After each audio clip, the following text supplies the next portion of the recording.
नमस्कार. Fast and best शेतकरी चॅनलमध्ये आपलं स्वागत आहे.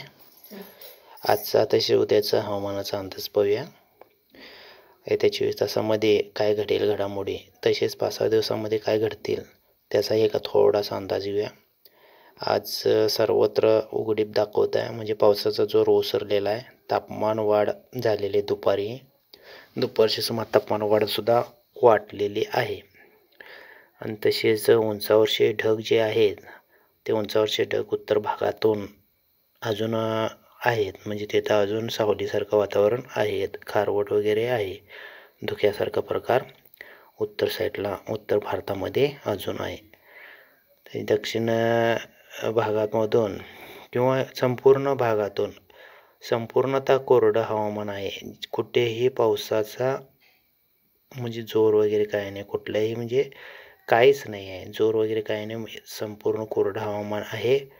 उत्तर भागातील जम्मू काश्मीरचं उत्तर टोक सोडता सर्वत्र कोरडं हवामान आहे. याचाच अर्थ की पूर्णपणे पाऊस ओसरलेला आहे. आणि आता इथून पुढे जर पाहायला गेलं तर पावसाचा जोर दक्षिण साईडला सुद्धा कोणताही पावसाचा जोर नाही आहे हे सांगत आहे मॉडेल. आणि असं सांगताना फक्त ही खाली मदुराई भाग तेवढाच ढगाळ हवामान परिस्थिती दाखवत आहे. आणि इकडे आपल्या महाराष्ट्र कर्नाटक ह्या परिसरात संपूर्णतः उघडीप आहे, कोरडं हवामान संपूर्ण. असं जरी असलं तरी हवामानात कोणता बदल आहे का ते पाहूया पुढे. पाऊस जर ओसरला असला तर पुढच्या हवामानात काय काय बदल आहे, फरक पडणार आहे ते आपण आता इथून पुढे विचार करूया.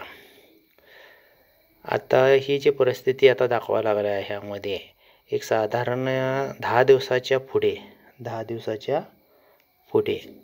हे सगळं हे आहेत, म्हणजे मॉडेल दाखवायला लागले. व 10 दिवसाच्या पुढे आपल्याला 17-18 तारखेच्या सुमारास पुढं 19 तारखेच्या सुमारास पूर्वेकडून आणि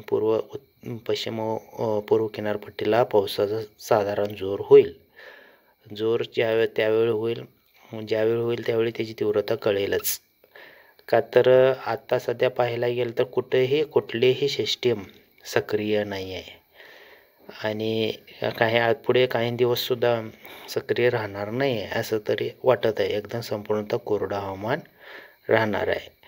बंगालच्या उपसागरामध्ये कोलकाता ढाका साईडला एक चक्राकार स्थिती 10 दिवसानंतर निर्माण होणार आहे. त्या दिवसानंतर त्याच वेळी जरा पावसाचे ढग त्यावेळी निर्माण होतील आणि त्याची तीव्रतासुद्धा आता काय दाखवत नाही, नॉर्मलच दाखवायला लागलं आहे.